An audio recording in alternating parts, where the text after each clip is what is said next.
Welcome to Orioles on the Verge. This is Zach Spedden, joined as always by Bob Phelan and Nick Stevens. And on tonight's episode, we're going to react to the Orioles signing of outfielder Dylan Carlson and open up the mailbag for listeners from our questions from our listeners.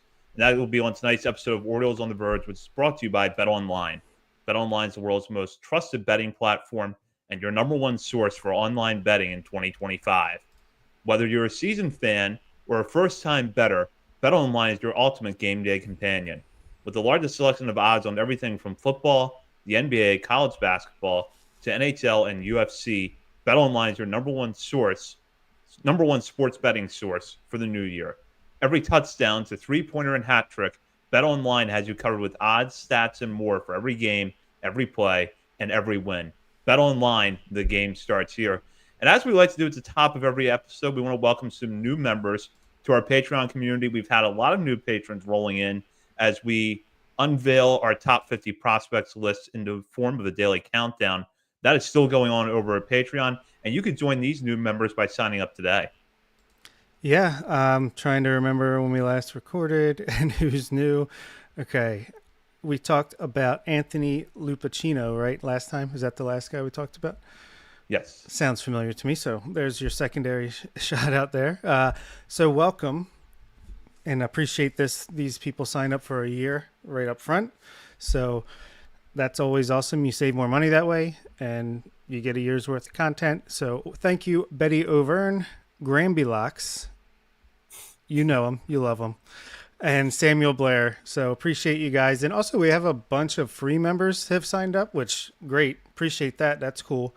But just so you know, you have to sign up for a paid option to get that discount and get the extra content. But either way, appreciate everybody that has looked into it.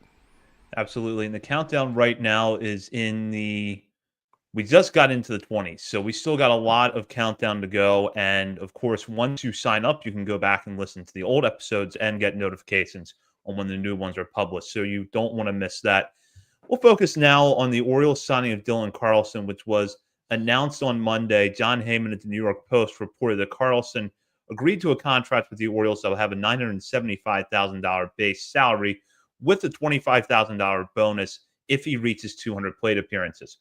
Carlson in 2021 broke out the St. Louis Cardinals as a strong rookie season that allowed him to finish third in National League Rookie of the Year voting. However, since then, Carlson has tailed off a little bit through a combination of injuries and a lack of offensive production. So the former top prospect has not lived up to the early promise of his major league career, but still, it's easy to see how he could fit into the Orioles. He can play all three outfield positions, and he's a switch hitter who masses left-handed pitching compared to how he performs against right-handed pitching. Granting, masses is probably a strong word for a guy with those offensive numbers, so I take that back a little bit. But the bottom line is he's generally been better against left-handed pitching over the course of his career than compared to right-handers. There's an OPS of 792 against lefties compared to a 655 OPS against right-handers. Last year, Carlson appeared with the Cardinals before being traded to deadline to the Rays, who non-tendered him this offseason. So Carlson comes over to the Orioles with 2 years of team control left, provided the Orioles don't non-tender or DFA him at some point.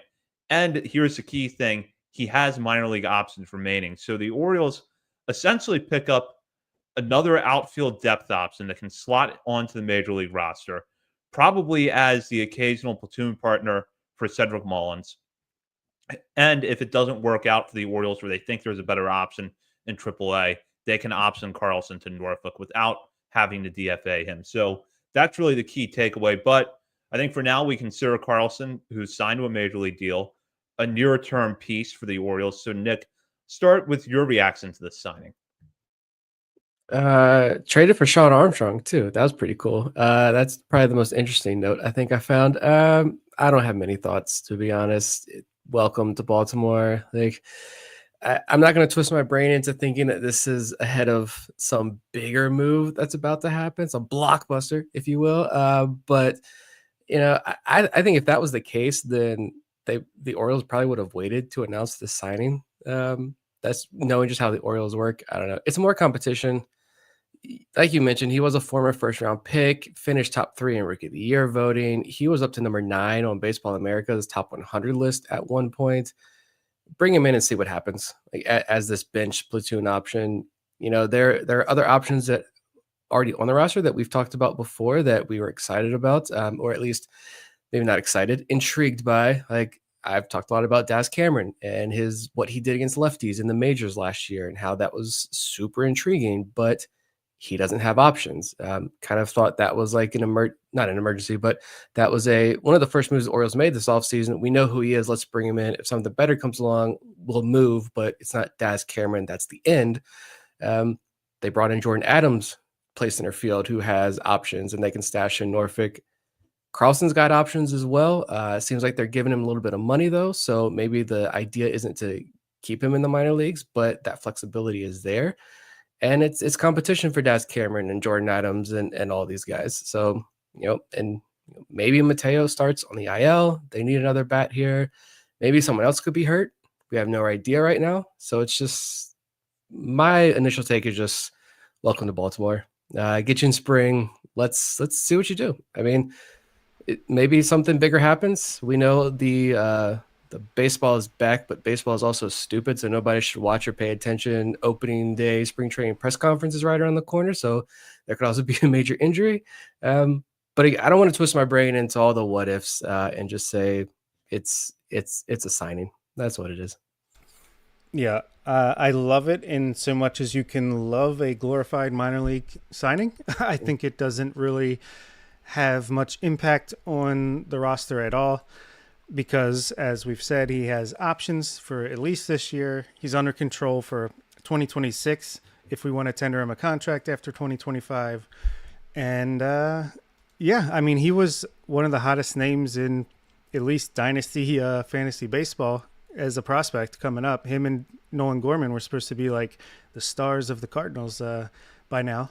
But, he's had some injury luck. I think he hurt his shoulder in spring training of last year. Who knows how healthy he was. Yeah, he's a solid backup option. To me, he's a guy that comes into spring training that competes with the likes of Daz Cameron and Kobe Mayo to a different extent as far as who's going to grab that last bench spot for opening day. But easily I could see him starting in AAA, spending most of the season, maybe a little bit of the season. The one thing he does well at the major league level the last couple of years is not chase pitches. So clearly he's got good swing decisions. And he's got decent walk rates. He doesn't strike out a ton. Last year he did, but that was, it was under 20% the last 2 years before that. So maybe the Orioles think they can work with him and pull a Ryan O'Hearn, get him up to speed, and then he comes up eventually and carves out a role for himself. Maybe Heston Kjerstad gets traded, but I don't think it has anything to do with Dylan Carlson necessarily. And as far as the money that we're paying him, it's less than Emmanuel Rivera, and how many people think he's going to be on the opening day roster, barring an injury. So, yeah, I think it's a good major league, minor league free agent signing.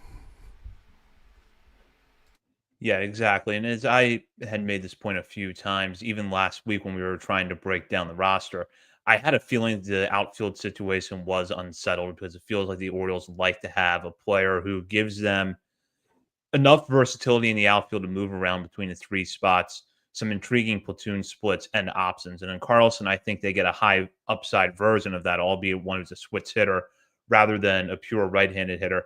And since we've all kind of alluded to it at this point, let's just jump right into the mailbag and go to the first question, which came from Callie, a patron who submitted this on Discord. Does the Carlson signing mean that Heston Kjerstad is being traded? Bob, you already touched on this, and I'll start back with you. Yeah, no. I mean, I could see Heston Kjerstad traded. He could be the headliner in a big trade, especially for a guy like Pablo Lopez, who's under team control for more than 2025. But no, I don't think Dylan Carlson has much, if anything, to do with it. I don't think they're setting up dominoes like that. I think whether they had Daz Cameron in the wings or Dylan Carlson, I think if the right trade was there, they would trade Kjerstad and then figure out the rest later. Agreed. I'm not jumping to the a trade is about to happen idea. But also, I do wonder. Carlson was drafted in 2016, so I do wonder if he was scouted by Matt Blood when Blood was a scout for the Cardinals. Maybe a little connection there. But yeah, no, this doesn't necessarily portend to a trade happening. As much as we would love a trade to happen in the next couple of days, we are getting about to that time, as Bob mentioned. I think before the show, one of you guys mentioned right before the show. We are getting about that time when the Corbin Burns trade happened. We are getting close to the end here, so if a trade does happen, I don't think this move was we're just waiting to sign the dotted line. We're just finishing maybe who the DSL prospect is going to be. The trade's ready to go. I think that's just going to be a coincidence if that does happen. Yeah, I agree. I don't think this has any bearing on who would go in a trade and whether or not a trade happens. As I touched on earlier, I think that there was a hole, albeit a minor one, in the Orioles outfield for the major league side of things to start off the season, and Carlson fills that. I think this is a move they were going to make regardless of whether or not they think they're going to flip Heston Kjerstad or any of the high level outfield prospects in a trade. So I don't think the two things are related to each other. Yeah, let's go to the bird is the word. Has a question here, posted it in Discord. Talking about extensions, would you extend Adley with Samuel Basayo waiting in the wings? If you did extend Adley, how would you split his time between catcher, first base, and DH moving forward, Zach? I would still extend Adley. I think the parameters have changed a little bit for me because when Adley first came up, I remember we would talk about this from time to time on the show. We were talking like 8, 10 year deals.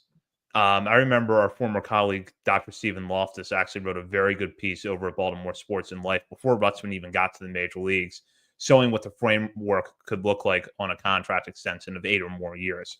I'm not necessarily of that mindset anymore because Rutsman is a few years into his major league career now, and we know that Basayo is a near term option. So I think I'm more of the mindset of maybe a 5 or 6 year deal for Rutsman, which would buy out his remaining years of arbitration eligibility, and then tack on another 4 or 5 years beyond that. As for Basayo, yeah, I think he's going to be in the major league soon. And the way that I would manage it is that for the first year, Rutsman is still the primary catcher, with Basayo getting more time than what James McCann got the last 2 years and what Gary Sanchez is probably going to get this year. But Adley is still the primary guy. And then as you get further and further into Adley's contract and into Basayo's time, you start to peel back a little bit to keep Adley fresh. You put him at first base more often. You put him at DH more often. Ideally, you would do that at a point where both players are extended. So maybe Basayo gets a Jackson Chourio type contract before he even plays a game in the major leagues or shortly after his debut. So you've got years to figure out how these two players are going to complement each other. But that's how I would handle it. I wouldn't decide to walk away from Adley because Basayo is coming up, because I think there are ways you can work both guys into the lineup. Yeah, I completely agree with that. I would very happily sign Adley to a 6, 7, I don't know, maybe not 8, but maybe 8 year contract extension because you need more than one catcher. It's one of those positions that this is actually perfect for to have. We would have such an advantage over pretty much every other team if Basayo is able to play defense at a major league caliber and makes his potential at least to like the 50th percentile. Yeah, I think it'd be a huge bonus. You could have Adley catch 100 to 110 games a year and Basayo 50 to 60.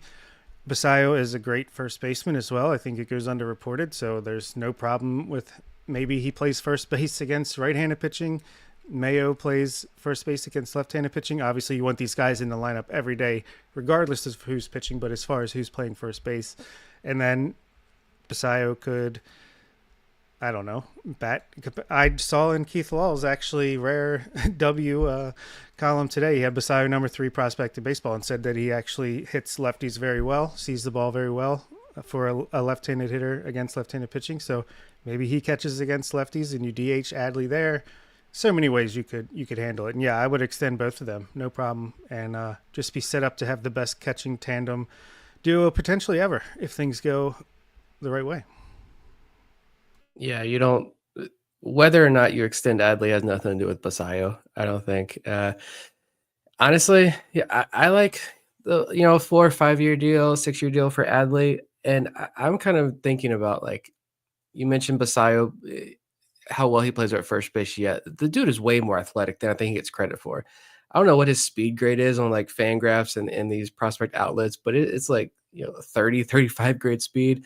Man's got wheels. Man's got athleticism, quick reaction times over at first base. So many impressive plays he made last year in Bowie over at first base. He can play there. He can DH. I still like. We also don't know where the game is going as far as strike zone, balls and strikes, robo umps. We don't know where the game is going there quite yet. I don't think there's like a definite answer yet.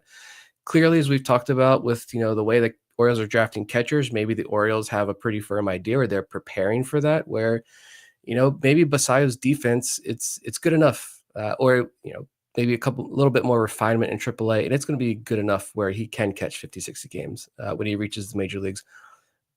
But like, I don't want to say I don't care, but I want the bat. Like, I need that bat in the lineup. Like, that's what you're buying. That's what you're dreaming on, because that is a potentially like game-changing bat. This is a guy who, like John Mioli mentioned, internally, some of the Orioles projections have Basayo being like a 270, 280 hitter with 35, 40 plus home runs a year. Like, that's the kind of bat I want in this lineup.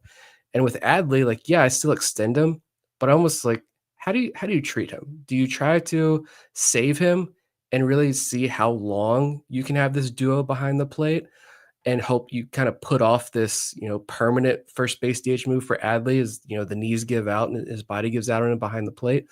Or do you treat him kind of like that NFL running back treatment and just say, hey, we know you've got 5 good years and we're just going to abuse you behind the plate nicely, like, in a much nicer way, of course, but we're just going to abuse him and ride him as hard as we can behind the plate. And by then, who knows who's going to be in the system? And you get another defensive-minded catcher at that point. But yeah, you extend him regardless of Basayo's stance right now. I mean, Basayo is barely 20 years old, right? So Yeah. Adley will be 27 in a week or two. So 7 years younger, plenty of gap there to make things work, like we talked about. And before I get to the next question from Yoni, we didn't really have anything in the rundown to talk about today's other news that Adam Jones is joining the organization as a advisor to Mike Elias and company. Quick thoughts on the move. I would say I love it. I think it's just more evidence that the front office knows exactly what they're doing and making all the right moves, at least as far as, like we've talked about before, the soft factors where, you want a good clubhouse. If you want Adam Jones a part of this team, I think it's nothing but a good thing. What do you guys think? I absolutely love it. I think it's one of the better moves this offseason so far, just because of what he meant to this organization, what he meant to the city of Baltimore, and even as an outsider, the state of Maryland, I still, recognize what he brought to the city. And I think he's a fantastic person to have. I don't know like what exactly the role is though. If they've announced it, like they kept it pretty broad there. He knows the game. He's played around the world. Like, he's got a lot of connections around the game as well. And I think he knows what it takes to win, obviously. And I like him being that kind of advisor to everybody there, and someone who, yeah, Vivek, of course, beating us to the punch there. A lot of these younger guys coming up in the organization, Adam Jones, to have this relationship there, Adam Jones can be a phenomenal resource to Cedric Mullins, as Cedric Mullins is starting to age. It's kind of weird. Like, I don't know about you guys, but I feel like I remember just like it was yesterday, the passing of the baton between the two. Mullins is starting to get up there. Adam Jones can help him maybe these last couple of years that Mullins has this. Maybe this is his last year, but he can be an asset to Mullins. He can be an asset to these younger guys, Enrique Bradfield Jr. Hopefully we see Judd Fabian come up to the big leagues. Like, it's a phenomenal resource to have in this organization. Yeah, I agree. I think that having him in a position where he could really continue to give back to the community of Baltimore in the way that he has over the years is really important. And for all of the intangible reasons that Nick mentioned, this is a good move for the organization. Yeah, I'll address this AJ in the chat saying they aren't extending anybody. Come on, guys, let's keep it real. Respectfully disagree. I understand they're not going to extend any of the Boris clients before they reach free agency, and maybe you don't like that they haven't signed anybody to a long-term deal this offseason, but they are spending money. I think you can see the differences under David Rubenstein. Okay, I'll get to Yoni's question now. Top candidates for 2025 Jim Palmer Pitcher of the Year award. Nick? My mind instantly goes to some of the younger guys, but I think for the Jim Palmer Award, keep in mind that it is about counting stats and proximity to the majors, I feel like, typically. So I got a top three. If I'm setting betting odds here, who the top three of the highest odds, in my opinion, are right now, I would say Alex Pham, because Chase McDermott's going to be cooking in the big leagues. So Alex Pham, I think he was in consideration last year. He was like top, 2, 3 from my personal voting here. If he can adjust to AAA well, I think Pham could be a strong candidate. If Cameron Weston can get the innings, I think he could be a strong candidate. And then if he doesn't start in AAA, he should be in AAA pretty quickly. And then I'm going to give Patrick Riley. Honestly, I'm going to give Patrick Riley. That's my betting. If I'm betting on this, he probably didn't have the highest odds, but he's got the odds I'm putting my money on here. Same as Weston. He might start in AA. If he does, he's going to be in AAA pretty quickly. I could see him starting in AAA though as well. Either way, he should see a lot of time in Norfolk. I think those are my three favorites early on. Cameron Weston was the guy that I had first. I have to think that was kind of close in the decision making last year between him and Brandon Young. So even if Weston does not start this year in Norfolk, I think he's going to get substantial time there. And if he repeats what he did a year ago or comes close to it, that's going to be enough to get him the award. And then I would probably put Pham second, Patrick Riley third. And then if you want to look for two dark horses, Edgar Portes is probably going to start this year in Bowie. Rule 5 eligible again at the end of this season. One of the better player development success stories in the Orioles system right now. And if he continues that, I wouldn't be shocked if he gets it. And then I also have to throw out Michael Ferret. It's possible Ferret is the top overall pitching prospect in the system this time next year. And if he is able to get to Bowie and put up big numbers, I could see him winning it. I still think the AAA time matters, which is why I see Portes and Ferret more as dark horses. But if you want to look beyond the obvious AAA candidates, I think you could go with those two guys. Yoni likes San Diego Padres number 4 starter Juan Nunez to be in the running now. He knows Nunez is coming back, and I like it. Yeah, I like that too. Weston was number 1 on my list as well. I really think he's going to spend a lot of this year in AAA and put up some great numbers. Riley, it's got to be number 2, just because I think McDermott and Young, Rogers, well, he's not really a prospect. Even Pham, could see potential majors time. I don't know if they're going to have the exact resume that you want, but my dark horse is Nestor Herman. I think he finishes the year in AAA. Maybe only a couple innings, but I think he's going to race through the system in 2025 and really put his name on the watch list. All right. Oh, never mind. I skipped ahead. I'll go to this question now from Bobby Jones. Enrique Bradfield Jr. projections for 2025. Now, I have a question that I'm going to tack on to the back of this, but let's go with Bobby's question first. He's my namesake, so I guess I'll jump in here. Coach Bobby, I think EBJ is going to just continue a gradual progression of, I think he's actually one of the, it seems like the Orioles have seen big jumps between years and levels sometimes with their prospects. I think Enrique Bradfield Jr. is just going to be that guy that you always are hoping for more, but at the end of the day, you're like, yeah, he did improve. He is getting there. I think it might be a little bit slower than most people like, but I think he's just going to continue to learn to hit line drives, kind of Taron Vavra style, just over the infielders' heads and in front of the outfielders, and he can have some hustle doubles in there. I think he's going to see the batting average improve.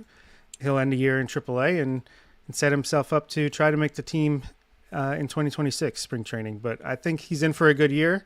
I don't think it's going to be anything like sexy as far as numbers go, other than the stolen base totals and some defensive highlights. But yeah, I think he's just going to continually improve and have like a 750 OPS in AAA at the end of the day. I like it. He only had last year was his first full year as a pro, and he only got 108 games in with concussion and minor injuries. But when he got to Double A, like it was only a 27 game sample size, but he had a 133 WRC plus and was flirting with 300 for a while there, batting average. Walks went up, strikeouts went down. He walked more than he struck out when he got to Double A. It's a small sample size, but you saw so many improvements, not only in some of those numbers there, but the ground ball rate continuing to tick down from what he showed in 2023 when he first joined the organization. It was like north of 70%. He got that down to 48% in Double A. Fly ball percentage going up. He was a guy who we've heard that. It's the Vivek's question, the splits after the concussion. He took off after the concussion. Like there's a stark difference in his numbers pre and post concussion. Knocked some sense into him. Knocked the hit tool into him a little bit. No, he had to settle in. All right. We see all of these guys struggle initially in high A as they're learning to settle in their first year as a pro. And he got better and better and better. Just got delayed a little bit because of the concussion. So a lot of the numbers are trending in the right direction. So hopefully he gets, 120, 130 games next year. He ends the year in AAA. Hopefully he's not spending too much time in AA. I don't imagine he would. And like the progression in his hit tool has been heavily celebrated at the end of the year and this offseason. So I was not a skeptic of Enrique Bradfield Jr., but just like, could we have gone a different direction with that pick in the draft? But I'm becoming more and more, especially as the offseason has progressed and we're getting closer to 2025, I'm becoming more and more excited to see what the bat can do next year. I agree with both of you. I think we're going to see a better version of Enrique Bradfield Jr. One was roughly the same profile, but if I look at his numbers of a year ago, 272 batting average, 729 OPS between Bowie and Aberdeen. I think both of those numbers go up a little bit. I think the OPS gets into the 740 to 750 range. You'll see a little bit more power, still not significant home run power, but a little more power than we saw this year. The walk to strikeout numbers are going to look very similar to how they did this year. And he's getting 70 plus steals because he's going to have Roberto Mercado as his manager for at least the beginning of the season. So that stolen base total is going to be really high again. Now, here's the question I have about Bradfield, and I think it's a timely one. We're starting to see some top 100 prospect lists come out from the major outlets. Keith Law at The Athletic has Bradfield on his top 100, but Bradfield has missed some other ones. I know he was not named on MLB Pipelines. I think he missed Baseball Americas too. Are either of you, and I'll start with Nick on this one, are either of you surprised that he's not a universal top 100 guy coming into this season? No. And I think Kylie McDaniel is about to release his too. He hinted that he's done with his write-up over at EN. Kylie always has a fun surprise. I could see Kylie being in on Bradfield as well, but I'm not surprised just because there's no power there, and that's fine. He doesn't need the power. I've given up. I don't care. Don't want to see the power. I want to see him excel in other areas of his game and take his strengths even further. But when you don't have that power potential, I think the ceiling. You could debate how high Bradfield's ceiling is. It depends on what you're talking about here, but when you look at a lot of the other hitters, you look at a guy who's got that power potential, who could be a 30 home run guy at the next level. I think when you're making these lists, you're going to shoot for those guys who have a little bit higher ceilings, even if they are riskier prospects. And a more quote unquote safer prospect like Bradfield probably gets the short end of the stick when these lists get put together. Yeah, I completely agree. And especially because the prospect game at least doesn't seem to value defense and steals as much as the offensive numbers and power and impact, which is fair. But I do think it kind of puts a damper on a different type of player like Enrique Bradfield. And just to answer Vivek's question, I have the splits pre and post concussion. Now, it wasn't that many games into the season when he had his concussion, but he was batting 234 with a 661 OPS and 94 WRC plus before the concussion. Came back a couple weeks later, and from then to the end of the season, batted 277 with a 738 OPS, 116 WRC plus. So very good, very good. And I think he'll continue that. Yeah, the only thing I really have to add to what you guys said is that if you were high on Enrique Bradfield Jr. as a prospect going into last season probably validated everything you believe. And if you have questions about the hit tool and specifically the lack of power, you were also probably validated a little bit for the reasons we just ran off and the numbers that we just recited. You basically got the profile we've always known we have with Bradfield. Good contact, can draw a lot of walks, solid hit tool, but not a lot of power. So I don't know that Bradfield's profile has changed that much, and I think anyone that's skeptical of him is going to need to see more before they start coming around on him as a top 100 prospect. I will say this: batted ball data is not publicly released at Double A, at least not in the way that Triple A is. But you know that it's going to leak out if in the first 2 months of the year Bradfield's putting up good exit velocity numbers at Bowie. You know that Baseball America or someone else will get their hands on that data. So if you start hearing that kind of chatter, he's going to be on top 100 lists mid-season. Yeah, and that's why I don't have y'all's list in front of me, but spoiler, to move ahead in our top 50 list, like I have Vance Honeycutt ahead of Enrique Bradfield Jr. on my personal top 50 list, and I don't think you guys do. And that's like honestly, I see both sides of that. But the reason like I put Honeycutt is for what I just said, like that power potential. If he starts connecting on that power, that ceiling, the potential 5-tool center fielder. But like Enrique Bradfield Jr. could be in the major leagues by the end of the year, making a big impact. Yeah, don't be concerned that he's not a top 100 prospect. More fun question, a little bit off topic here from Billy in Discord. He says, top 3 teams you hate in all sports. Billy's got the Eagles, Yankees, and Miami Heat. What do you guys got? Who are the 3 teams? College, pros, European, whatever. Who do you hate? Yankees, Steelers, Chiefs. And it has gotten so bad for me with the Chiefs, and I can't believe I'm about to say this. If the Chiefs had played the Steelers in any round of the AFC playoffs this year, I would have rooted for the Steelers to knock them out. I can't stand the Chiefs. I want the dynasty over with. Eagles, again, I can't believe I'm going to say this. Eagles take care of business in the Super Bowl in a couple of weeks. Yeah, that's a good answer. Yankees, yes, number 1 always. Probably Duke basketball 2, then Steelers 3, but Red Sox close behind. Honorable mention. I just don't. I have a hard time like hating another professional sports team. I don't know what the hell that comment is.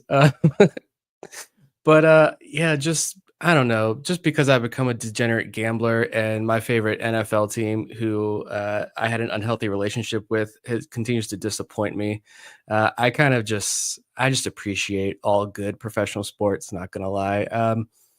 I hate a lot of fan bases, but not so much like teams. So mine's like college, to be honest. And I'll preface this by saying I know some fantastic, unbelievable people, many of whom probably listen to the show, who go to these universities. This is not a personal attack on you. This is not a personal attack on the academics of these fine institutions.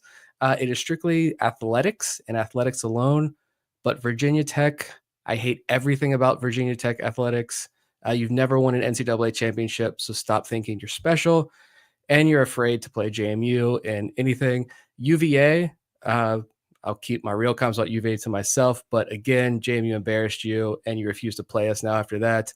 I don't care what Oahu is. Tony Bennett basketball was boring as hell. I hate UVA athletics with a passion.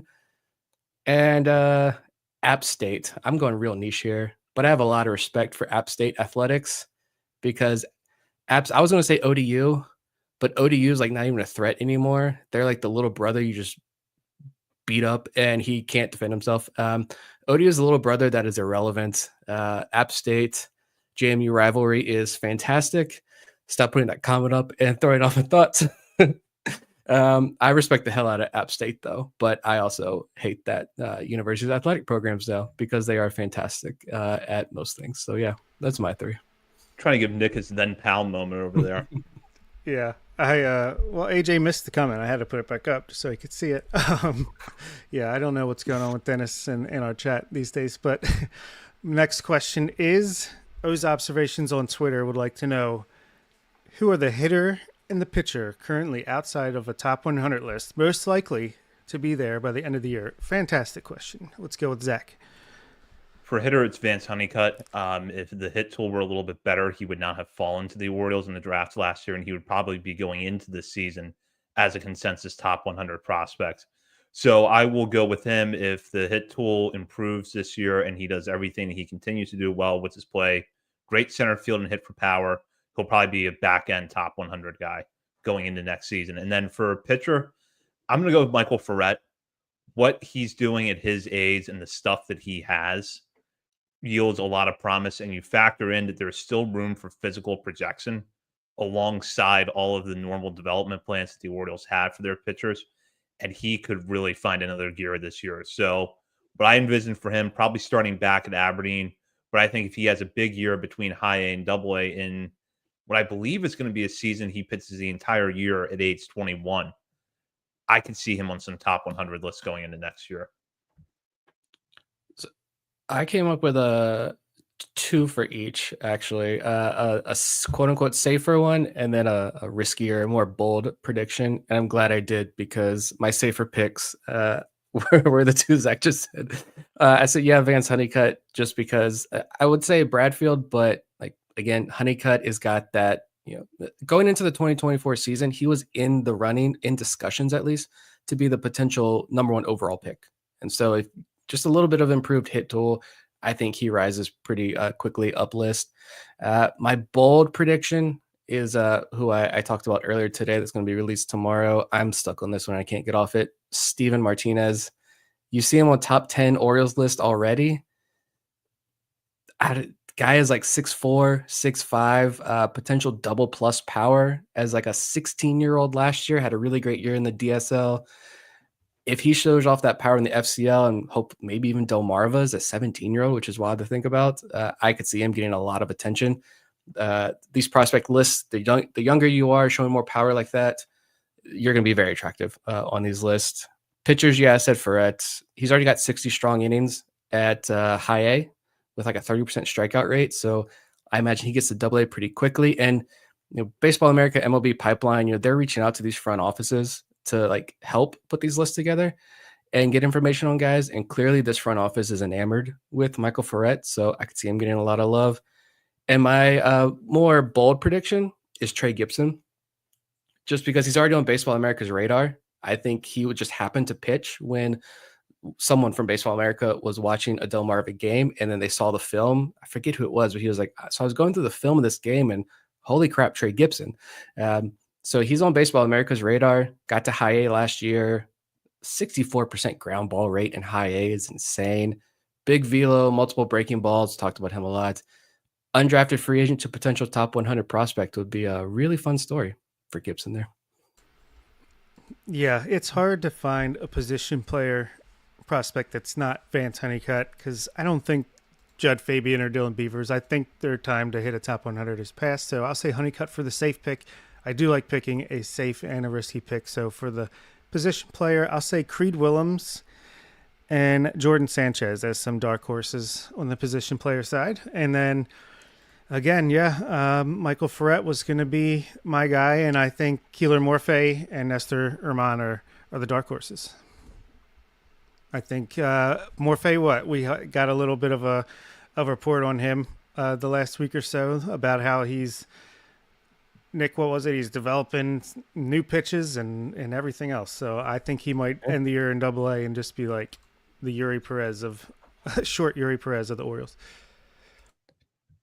I suspect there's going to be some overlap in our answers on this next question, but we'll go to Orioles Dubs on Twitter. What prospects in the Orioles system first come to mind when you hear the term high ceiling? And I'll let Nick start that one. Vance Honeycutt, again, very real 5-tool potential. Michael Ferret again. I ceiling. I'm thinking like 100th percentile outcome here.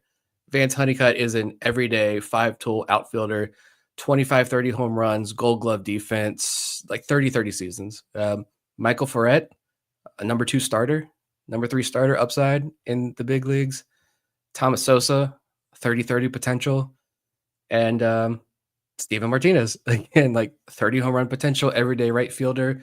Those are the guys when I think of like high ceiling guys, a lot of these guys are super risky, and their floors may be super super low.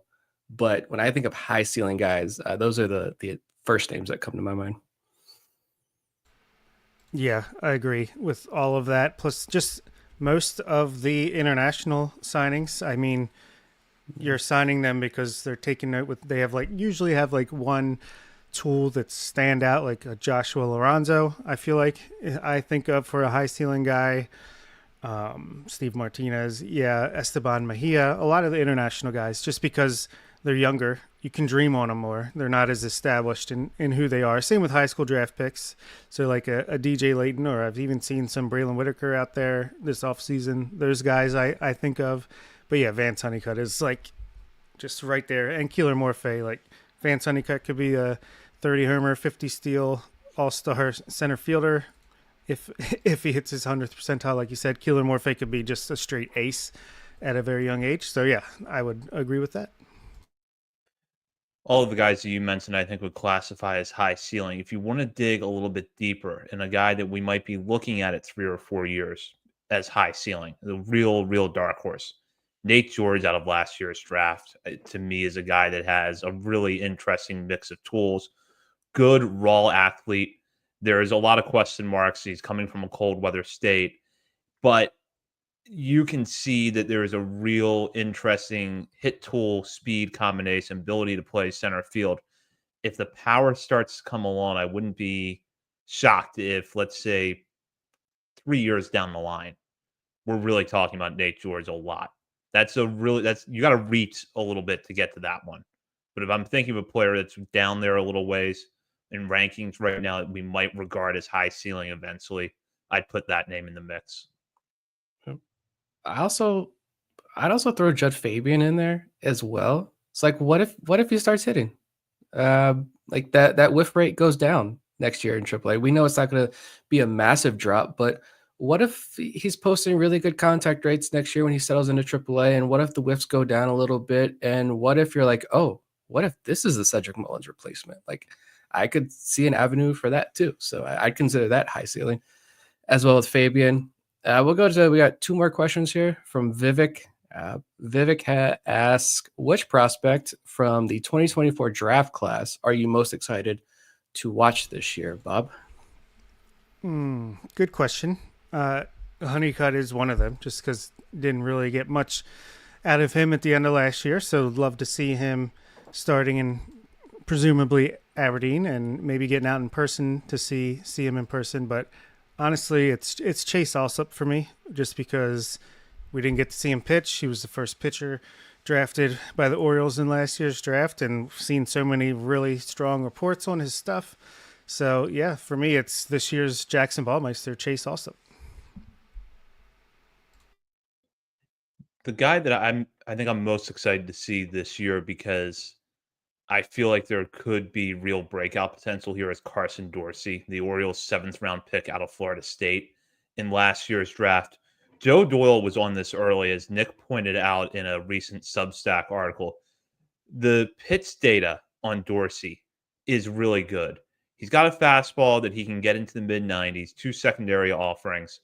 And it's a typical Orioles pick in the sense that the stuff and the stats don't match up. Dorsey's ERA is actually a little bit better at Florida State than also was at Auburn, but he does have a high walk rate. That's something he's going to have to work on. He gives up a fair number of home runs, but with that kind of stuff from the left side and the strikeout numbers that he put up last year, it's a very interesting mix, not to mention that he'll probably be a 22-year-old with a lot of innings at high A this year. I have to think, based on the fact that he got one short appearance, or one appearance at Aberdeen at the end of last year, and that the Orioles are usually aggressive with a college pitcher or two out of the draft, that we could see Alsop and Dorsey and Aberdeen's in rotation begin next year.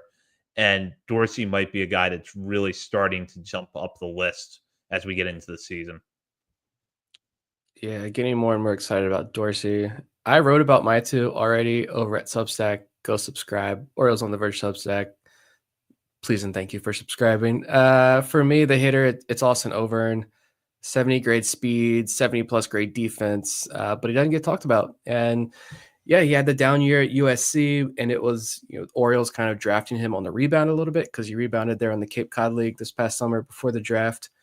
But, if he comes out hitting, he hit very well in Delmarva. I think he got to high A by the end of the year. I didn't look, but I think he got to high A at the end of the year and struggled a little bit, but that it was his draft year. I don't care what the numbers were in Aberdeen. I'm interested to see what that bat looks like in high A this year. I think he could become quite an interesting prospect in the system. And for I have a pitcher too, the first one that I wrote about over there, Christian Rodriguez, digging deep here, the 10th rounder, Orioles and 10th round picks, Matthew Etzel last year. Like there's been some intriguing guys there. He's a 6'6" righty from Cal State Fullerton, had Tommy John surgery like 2 years ago.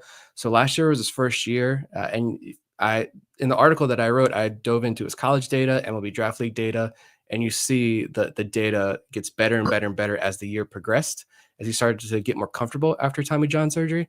So I'm very intrigued to see this 6'6" righty and see what he can do his first year in the pros. And the final question we have here is also from Vivek, who wants to know, which college players are you monitoring for picks 19, 30, and or 31? I have nothing for this, so I'm going to let you guys take it away. Let's start with Nick. I will say again, I'll reference the Substack piece that I wrote. Nick Dumanel out of Cal Baptist, Ethan Conrad out of Wake Forest, and then Henry Ford and Henry Godbelt out of UVA. I know I just trashed UVA athletics, but we're going to add two more to the list here. I like both these guys. Last year, I had Griff O'Farrell on my first piece of the season. So if the Orioles want to make it back-to-back years, I'd appreciate that. But yeah, I mean, those are just the first looks. And I wrote that back in December. I'm actually, I guess, I could say this now, talking about the draft. I'm actually going to have like a viewing guide. I got a document up. I've already got week 1 done. I'm already starting on week 2 because college baseball, the D1 college baseball season starts February 14th. Happy Valentine's Day, I believe. The day after Valentine's Day, maybe. I'm going to post this in the MLB Draft channel on Discord. So that is on the patron only side of Discord. And then I'll write some Substack articles as well. Probably not going to do as much stuff on social media anymore like I have done in the past, but I'm going to pick 3 or 4 series each weekend that I'm going to be watching. And then I have specific players that I'm going to be watching in those series. And I'll post this document in Substack each week, all the data and notes that I've got, along with my notes from the viewings. And then I'll post that before the weekend's games. And then I think every other week, I'm going to write a Substack piece and just kind of take the best of the best from that grouping and write who stood out. And it's all going to be Orioles specific. So like, I'm not going to write about Jace Laviolette at Texas A&M because the Orioles are not going to draft him because he's probably going to be the number 1 overall pick. I'm not writing about high school kids because I'm not going to go off and watch high school baseball. So it's college only, but yeah, you can watch along and create a nice big old draft database for everybody in Discord and ahead of the draft. Ethan Holiday gonna fall to number 19. That's what I'm hoping for. He's not going to be. Here's my early draft bold take. It's not that bold, actually. Ethan Holiday will not be the 1-1 pick, even though it is the Nationals. And I'm sure they would love a Holiday versus Holiday. And I'm sure the Orioles are probably even like, hey, you want to draft Ethan Holiday and we really get this rivalry going. I don't think it's Holiday. That wouldn't shock me only because it's rare to have wire-to-wire favorites for the number 1 spot in the draft. And I will admit I have not dug that deep into this year's class. So I defer to Nick's answers for the later picks, especially in Vivek's question. But I'll go back to a guy that I brought up when we did a really early draft preview back around the time that Nick's article was published in Substack. And that's Trey Phillips, a combination third baseman outfielder out of Georgia, who right now MLB Pipeline has with a 55 hit tool and a 55 power with a good arm to go with that. This feels like an Orioles pick. And that's, by the way, MLB Pipeline had him mocked the Orioles at 19th in December. So it's an Orioles pick in the sense you've got a guy with a lot of power, some defensive versatility, college pedigree. I'm really going to have my eye on him early in the season.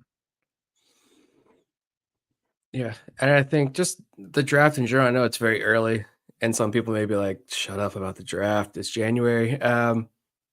Orioles have a lot of picks, like 19, 30, 31. I think this, all the talk about, they're never going to draft pitcher early. They're never going to draft pitcher early. I think this is the year where, with all of these picks, and I think only one, right, is tradable. Let's get weird this year in the draft. And we're going to talk about the draft a lot more later on, obviously, but this is a much deeper class. So don't just assume that they're not going to draft a pitcher with one of those first three picks in the top 31 there. I would bet money that they do this year. Thank you, as always, for your questions. A lot of good stuff covering a broad range of topics tonight, from the majors to the minors and the draft. We always appreciate the questions that we get from our listeners. And don't forget, you can add them in Discord in the mailbag channel or whatever social media platform you follow us on. And we have many social media channels, as you are probably aware by now. We are over at Facebook, Instagram, Threads, X, TikTok, Blue Sky, Twitch. We're also over at YouTube and on Substack, Orioles on the Verge. .substack.com. And while you're browsing around the internet, be sure to head over to Patreon and sign up to become a member of our community today. Later on this week, we will be back to break down the Orioles minor league coaching staffs for the 2025 season. But for now, you've been listening to Orioles on the Verge for Bob Phelan and Nick Stevens. You've been listening to Orioles on the Verge, presented by BetOnline and part of the Believe Podcast Network. Welcome to Orioles on the Verge. This is Zach Spedden, joined as always by Bob Phelan and Nick Stevens. And on tonight's episode, we're going to break down the Orioles minor league coaching staff announcements for the 2025 season, all the way from AAA Norfolk down to the Dominican Summer League. And it's an interesting group this year in that we have some familiar names in new places, as well as some new coaches joining the organization. So we'll be breaking that down tonight on Orioles on the Verge, which is brought to you by BetOnline. BetOnline is the world's most trusted betting platform and your number one source for online betting in 2025. Whether you're a seasoned fan or a first-time bettor, BetOnline is your ultimate game day companion. With the largest selection of odds on everything from football, the NBA, college basketball, to NHL and UFC, BetOnline is your number one sports betting source for the new year. Every touchdown to three-pointer and hat trick, BetOnline has you covered with odds, stats, and more for every game, every play, and every win. BetOnline, the game starts here. Last week, the Orioles announced their slate of minor league coaches along with their broader player development staff for the 2025 season. And there were some changes, as was to be expected, with the likes of Forrest Herman, Sherman Johnson, and Buck Britton moving up in the organization. And what that has led to is some coaches that have been with the Orioles for a long time moving into different roles this year, and some other new coaches joining the organization entirely. And we will have that covered tonight as we look at every coaching staff from AAA Norfolk down to the Dominican Summer League. But we'll just kind of give first a broad overview of our impression, really, of this group as a whole and how we see them fitting into the Orioles system, which has made a lot of progress in player development under Mike Elias and his regime. So, Nick, starting with you, what are your thoughts on the coaching staffs? I think, just generally speaking, before we dive in and go team by team there, just the biggest thing that stands out to me is the vast majority of managers and coaches and instructors are back in 2025. I think it was in John Muley's piece at the Banner how Anthony Villa had said like 50% of the coaches, 50% of the positions down on the farm are manned by someone new this year, not necessarily someone new to the organization, but people within the organization moving on to different roles this year. That's not crazy or unique or anything. Turnover movement is high, but I think this is a really good sign that how the Orioles viewed development last year down on the farm, and they kept most of this staff. And a lot of the staff, as you just mentioned, they brought up to the major leagues. So I think like this, I think this farm system is very healthy. I don't care what a top 100 list says and the takeaways that more casual fans have about those lists. The system it's still strong and it's progressing in a way that I think the organization is obviously pleased with. And that's shown by these coaching staffs, a lot of very familiar faces this year. Yeah, I agree. I always, if there's one thing I trust about this organization, it's that they are going to put the right people in place to develop the prospects in the minor leagues. That's been the name of the game since Elias took over, and I don't think anything's changed, even though a lot of the names and faces have changed. Some of them are with the majors, some of them have moved up. I like that Felipe Alou got moved up to AAA, so he'll presumably be around Basayo and Frederick Bencosme this season a lot, and hopefully more international guys as time goes on. But yeah, I'm excited to learn about some of the new guys, and I know Nick posted one of the pitching coaches and their track record. Was it the new Delmarva guy who he just increases strikeouts wherever he goes? So you got to love that. So yeah, I'm very excited to learn more about these guys as the season gets going. We hear more from them and just how things develop. But I trust that the Orioles know what they're doing in this department. So I'm all in on. And look, Justin Ramsey's still here, so he's been around forever. Not that you're old or anything, Justin, if you're listening, but yeah, I just, this is what the Orioles have aced ever since 2019. So I'm happy.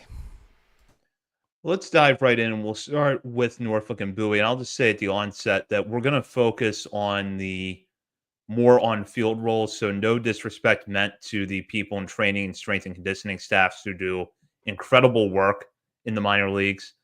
Just that we have a lot of names to rattle off tonight. We want to talk about the people we have some insight into, but know that if we're not mentioning someone here, that doesn't mean that their role to the Orioles and whatever contribution they have isn't significant. Let's start with Norfolk, where they are going to have a new manager, and it's Tim Fedorovich, who comes over to the Orioles after managing AAA Toledo and the Tigers organization last year. He's got an extensive background in baseball. He retired after the 2021 campaign, following a 13-year professional career that included parts of 8 seasons in the majors. He then managed AAA Tacoma in the Mariners system in 2022 before being the major league catching coach for the Tigers in 2023. His coaching staff will include Justin Ramsey, who has been with the Orioles organization for years now, as Bob mentioned, and has done great work with their pitchers. Mike Montville is returning as the hitting coach. Felipe Alou Jr. will move up from Aberdeen, where he was the manager last year, to take over as Norfolk's fundamentals coach. The Tides will also have a development coach as well in 1 second. Billy Factu. So sorry about that. Billy Factu will be joining Norfolk from Chesapeake as the development coach. So that's your on-field staff at Norfolk. And then down in Bowie, Roberto Mercado is returning as the manager for the Bay Sox this year. He is going to be joined by hitting coach Josh Bunselmeyer, as well as fundamentals coach Chase Sebi. Pitching coach Jordy Henry, meanwhile, will also return, or actually make the jump up from Delmarva, along with development coach Calvin Christensen. So these two staffs reflect some of the movement we were talking about at the onset of this show, but solid groups overall. Nick, what are your thoughts? Fun group. And to begin with Norfolk's manager there, Fedorovich, and I think kind of this will also answer AJ's question there. Why didn't Mercado get a promotion to Norfolk? I think we all were kind of assuming that he probably would. We were thinking Buck Britton was going to move up, and then when that was officially announced, kind of assumed Mercado would just continue his climb. But when you look at Fedorovich's background even more, he played with the Houston Astros when Mike Elias and company were over there. He's only 37, young guy. Playing days aren't far behind him. More than a decade in pro ball with a few different teams. I believe he also played with the Cubs when Brandon Hyde was coaching in Chicago. So this organization knows him very well. I imagine he knows Elias and company and Brandon Hyde very well. And so when you're the AAA manager, I imagine there's a lot of conversations you're having with Brandon Hyde and on the big league side of things, with shuffling guys back and forth, rehab assignments, although I guess the rehab assignments more so take place closer to Baltimore and Aberdeen and Bowie, but there's a lot of shuffling going back and forth. And to bring a guy that I imagine has a pretty tight relationship with both Hyde and Elias. I think that's why he got the job. And it's no disrespect to Mercado, obviously. He's done a fantastic job in this organization, but I'm interested to see what he brings. I know Anthony Villa's quote on him was he can be kind of like a hard-nosed guy, and I think he's going to be help there to prepare some of these younger prospects, better prepare some of these younger prospects for the big leagues. And yeah, Felipe Alou is just 18 years in the organization. He's been at multiple levels. I think getting him up to Norfolk was pretty interesting. He was Aberdeen's manager last year. He was Delmarva's manager the year before that to help transition a lot of those first wave of international prospects that we saw come into the organization. They brought in, Daniel Fajardo. They brought Felipe Alou to be the manager. A lot of Spanish-speaking coaches to help ease that transition, and that really worked. So I wonder if they're kind of getting Alou adjusted to AAA and anticipation of more international prospects reaching that level in the near future. So, yeah, good for him. Mercado, just we talk about Mercado all the time, what he brings to this organization. I think he just had a birthday the other day, and happy birthday. And Freddie Ben Cosme posted like happy birthday to like the greatest manager or the greatest coach and a great person. And I feel like that explained it perfectly. Like the hate to see you go, love to watch you leave tweets, A+ work all around. But I'm very intrigued when you go down to Chesapeake. Imagine I already said Bowie 5 times. I apologize. I'm never going to get used to that this year. But when you get down to Chesapeake, a lot of the same guys like you mentioned. But the interesting thing, Austin Miney was the pitching coach with Chesapeake last year. He's with the Cardinals now. And Jordy Henry moves up from Aberdeen. I think that's awesome because how many top pitching prospects are we talking about? All these breakout guys from last year in Aberdeen, they're going to get to Bowie this year and they're going to have their guy back with them in Jordy Henry. So I think that's pretty cool to keep that continuity going down here in the system. So yeah, I'm excited to watch these guys like Nestor Haman, Trey Gibson, Ferret, Zach Fruit, all these guys we've been talking about over and over again. I'm pretty stoked, even more so now, to watch them in AA with knowing that the man in charge helped build these guys up last year down in Ohio.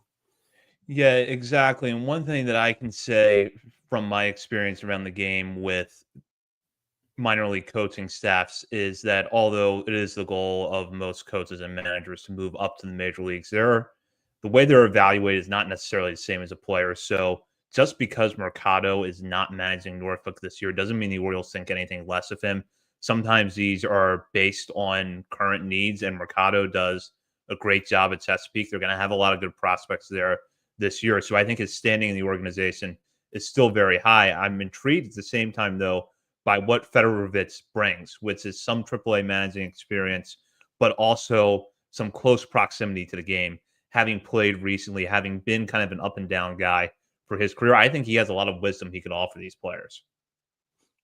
Yeah, I mean, he's long career as a big leaguer says a lot, especially as a catcher. Olympic medal, even on his resume. Like he's only 37, but I feel like the experience is there. And not to take anything away from Buck Britton, he also had experience as a player, younger guy who connect with the players as well. But I think Fedorovich is a pretty solid addition down there in Norfolk. He's going to bring a pretty valuable resource to these younger guys in the preparation phase, the final step preparation, I think, especially right before they get up to the big leagues. We'll go down to the A-ball levels now. At Aberdeen, they will have a new manager this year. With Alou moving up to Norfolk, Ryan Gold will take over as the Ironbirds skipper. He is a familiar name in Aberdeen as he was the development coach for the Ironbirds last season. This will be his first professional managerial job. He will be joined by Zach Cole as the hitting coach, development coach Adonis Smith, pitching coach Jeremy Heilman, and fundamentals coach Daniel Fajardo. And then down in Delmarva, Colin Woody will manage the Shorebirds for the second straight year. Christian Polson will be the Shorebirds hitting coach, while Casey Day jumps up from development coach in the FCL to become the Shorebirds pitching coach. Casey Buckley will be the Shorebirds development coach this year after being promoted as a staff assistant and bullpen catcher from the last few seasons. They'll be joined by a newcomer to the organization in Luis Silvero, who is coming off a fairly recent professional career in the Arizona Diamondback system and also some time coaching in the Diamondback system. So this is kind of a good mix again where you have some guys that are familiar with the organization, have been around for a while, but then also some younger former players not that far removed from their career joining the Orioles organization for the first time. Yeah, the interesting thing here is see Ryan Gaul as manager of Aberdeen. It's been a pretty quick rise for him. I think just as recently as 2019, he was a student manager at the University of Minnesota. And now 2020, he got hired by the Orioles. It's been 5 years, and now he's the high A manager. He was actually part of the coaching staff that the Orioles sent to last year's spring breakout game. So I think that says a lot about how they viewed him. And if you look at all of his stops in his very young career already, he's what he's brought with him at each level is like this implementation of this data-driven player development technologies with him. And my sense is that he's been in the system for 5 years now. He's also been responsible for organizing camps, like off-season camps for prospects. And so he's worked with, I imagine, the vast majority of players in the system. So I think for a young guy, clearly highly respected by the organization, I almost wonder, because he's going to be working with a lot of guys in their first full years of pro ball, he's someone who can maybe help ease that transition, especially for the younger players, between like bridge that gap between the data and technology that the Orioles use. And some of these guys may be reluctant to that, or they may be unaware of what this data means. And he can help maybe bridge that gap and ease that transition for these guys. Because I just go back to when I was thinking about this, I go back to a conversation I had with a college pitching coach. He's now the pitching coach at University of Maryland, actually. And one thing that made his staffs so great over the years is that he continues to make sure that he understands all the data and all the technology that he uses, but being able to translate that for the players was crucial, because you can tell the guys, here's your data.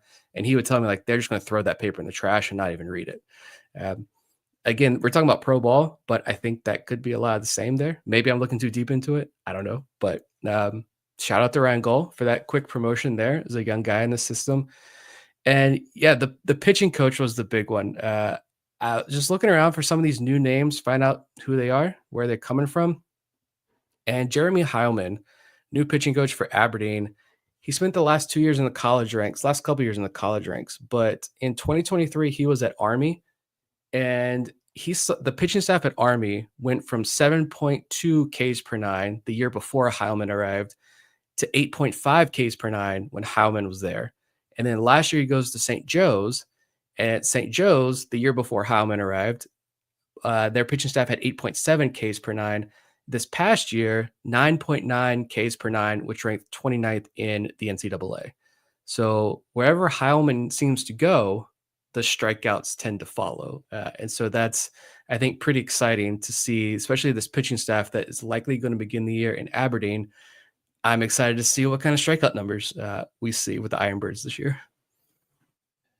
I'm going to go back to Goal for a minute, because you were talking about his background a little bit, and it struck me that the Orioles are not afraid to be aggressive with some of their coaches. We've seen Anthony Villo transition pretty quickly from being a player to a coach, and now the head of player development in the Orioles system. They moved a lot of their coaches up, Sherman Johnson being the most recent example of someone that moved through the system pretty quickly to get to the major leagues. Ryan Fuller before that. It's an interesting trend, and I want to get your thoughts on it. What do you think that they're looking for in these coaches that makes them decide, okay, these guys are going to be the ones that we can fast track a little bit? I think some of it is what I just mentioned, how that these guys are coming up in this new age technology. They are, when it comes to the data and analytics, they've got a good hold of that, and they're able to easily translate that to the players. Yeah, they're able to connect with these players. Goal, I think, is a little bit unique, because I don't think he had like an extensive like college playing career, but a lot of the other guys like Sherman Johnson and Casey Day, you talk about the pitching coach down there in Delmarva. Casey Day was pitched at community college ranks, and then at Wichita State, and then Iowa. As soon as he graduated, he immediately went back to Kirkwood Community College as a coach for a year. And now 2 years later, he's the pitching coach for Delmarva. I think these are young guys that clearly are able to connect with players. They share the same vision that the Orioles are preaching to these players, and they're able to connect with these guys and translate it well for them and get the most out of their players. I think a lot of the personal relationships as well. It seemed like you go back to Sherman Johnson, for example, first year, he was less than a year removed from playing pro ball, playing indie ball, and he was double A hitting coach. And a lot of those prospects at Bowie gave rave reviews of Sherman Johnson. And now he got a bigger promotion this year already. So I think it's awesome. You're totally moving away from this old school, this is how we're going to do it because it's always been done this way. You're getting younger, more open-minded coaches who are willing to have dialogue with these players. Go back to, it's funny enough, I think it was Billy who posted in Discord a couple of days ago. He brought up the old Drew Rahm interview when Drew Rahm gave a little Nostradamus take about Jordan Westberg being the leader of the clubhouse well before Westberg made his MLB debut. Turns out that now he is at the major league level. But like what I go back to what Drew Rahm talked about and some of these pitching coaches who are in the organization now, just saying like, hey, what are you doing over there?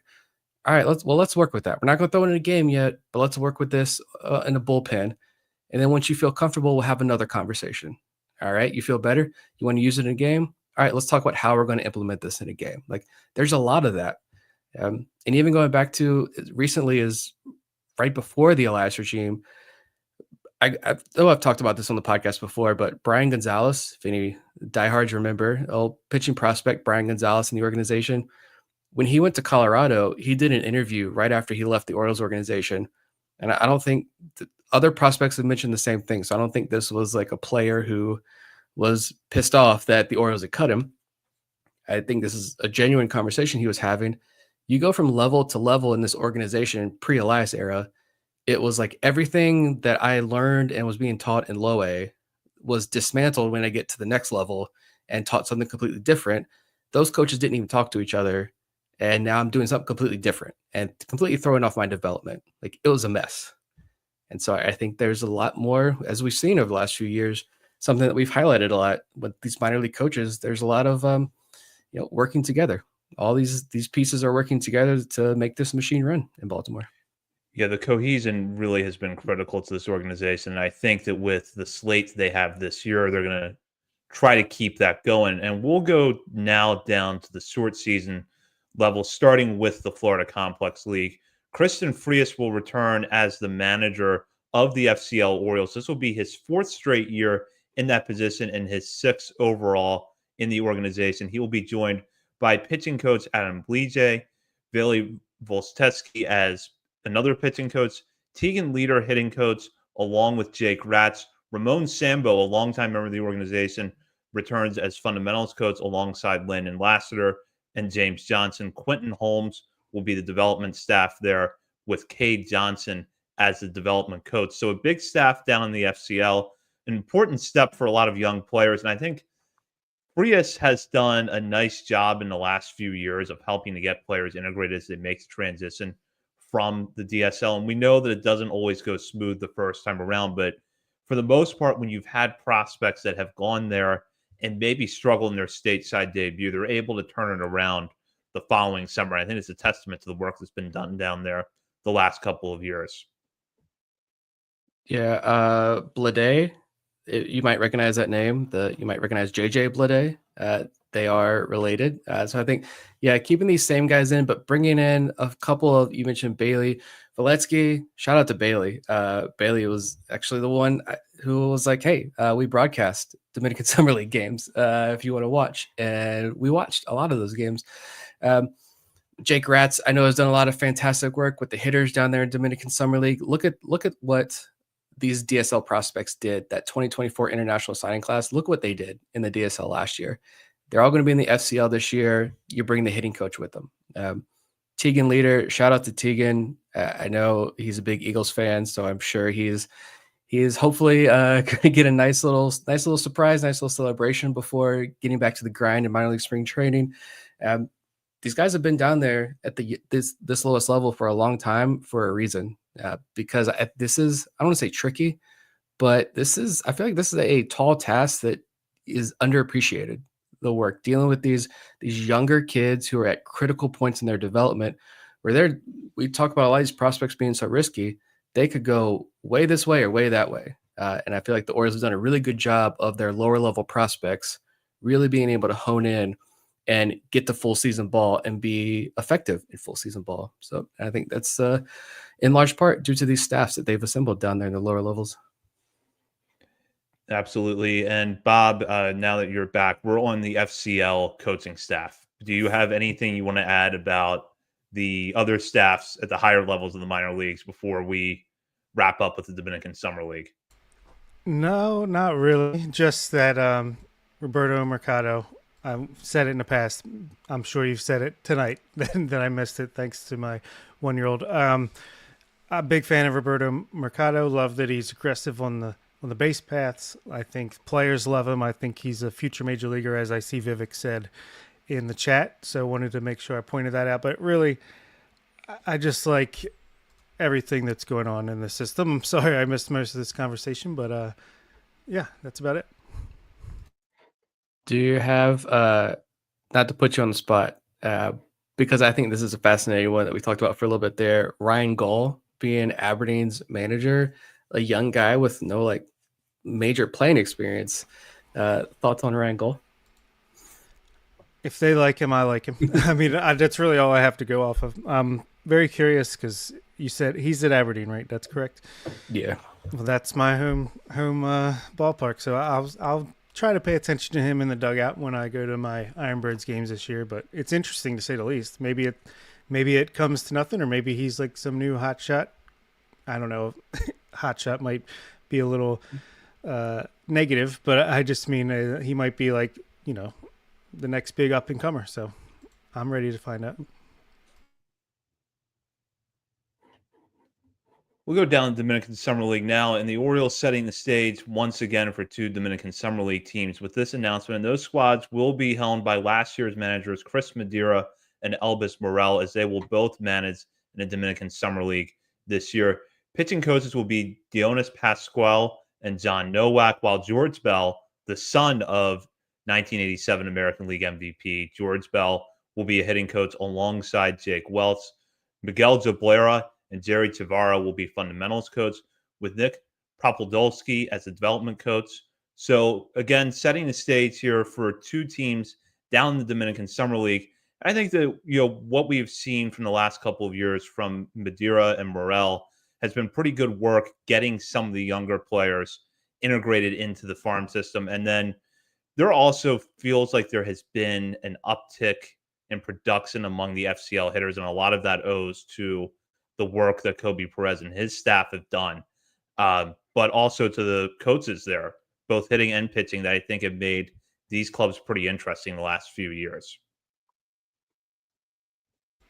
My favorite is whoever came up with the idea to put a standing camera in the DSL behind a plate that we could watch. That was I think right before you jumped on, that was actually what's it? He's up in the FCL now. Bailey Valetsky. He is now the pitching coach up in the one of the pitching coaches in the FCL. So shout out to Bailey. If you want to hook us up with some feeds in the FCL, Tegan, Adam, anyone listening, that would be fantastic, and we would greatly appreciate that. But I also want to just shout out a couple more guys, or one guy in particular, real quick, because I panicked when we got all these announcements. I'm like, all right, who's left? Because they don't really say like who left, so you got to like put the puzzle pieces together. Who's out? Where are they at? I don't see a name. I don't see our guy Tim DeJean, but Tim DeJean is back, infield coordinator again. He's still back in the organization. So shout out to a friend of the show, Tim DeJean. It's been a while since we've had him on. I feel like we need to get him back on the show.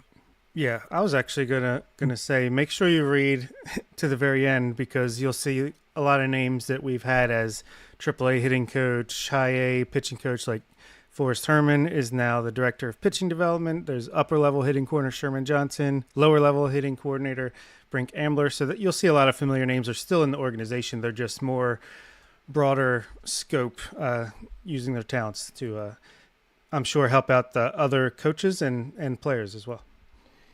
Yeah, and exactly. And for those wondering how the higher level leadership looks in the player development system right now for the Orioles, Matt Blood is the vice president of player development and domestic scouting. Kent Qualls is the Orioles director of minor league operations. He's returning for his 13th season.